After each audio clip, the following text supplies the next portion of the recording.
اخلاقیات قوموں کی تعمیر کرتی ہیں۔ دوڑ کے مقابلے میں فنش لائن سے چند فٹ کے فاصلے پر کینیا کا ایتھلیٹ عبدالمتی سب سے آگے تھا، مگر اس نے سمجھا کہ وہ دوڑ جیت چکا ہے۔ اس کے بالکل پیچھے اسپین کارنر ایون فرنانڈیز دوڑ رہا تھا۔ اس نے جب دیکھا کہ متی غلط فہمی کی بنیاد پر رک رہا ہے تو اس نے اسے آواز دی، دوڑو، ابھی فنش لائن کراس نہیں ہوئی۔ عبدالمتی اس کی لینگویج نہیں سمجھتا تھا، اس لیے وہ بالکل نہیں سمجھ سکا۔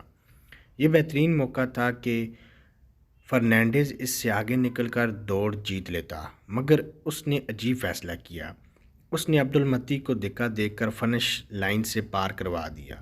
تماشائی اس اسپورٹس مین اسپرٹ پر دنگ رہ گئے۔ فرنانڈیز ہار کے بھی ہیرو بن چکا تھا۔ ایک صحافی نے بعد میں فرنانڈیز سے پوچھا، تم نے یہ کیوں کیا؟ فرنانڈیز نے جواب دیا، میرا خواب ہے کہ ہم ایک ایسا معاشرہ قائم کریں جہاں کوئی دوسرے کو اس لیے دھکا دے تاکہ وہ جیت سکے۔ صحافی نے پھر پوچھا، مگر تم نے کینیا کے ایتھلیٹ کو کیوں جیتنے دیا؟ فرنانڈیز نے جواب دیا، میں نے اسے جیتنے نہیں دیا، وہ ویسے ہی جیت رہا تھا، یہ دوڑ اسی کی تھی۔ صحافی نے اصرار کیا، مگر تم یہ دوڑ جیت سکتے تھے۔ فرنانڈیز نے اس کی طرف دیکھا اور بولا، اس جیت کا کیا میرٹ ہوتا؟ اس میڈل کی کیا عزت ہوتی؟ میری قوم میرے بارے میں کیا سوچتی؟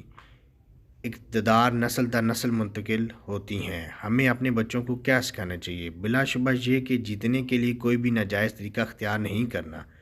وہ آپ کی نظر میں جیت ہو سکتی ہے، دنیا کی نظر میں آپ کو بددیانت کے علاوہ کوئی خطاب نہیں ملے گا۔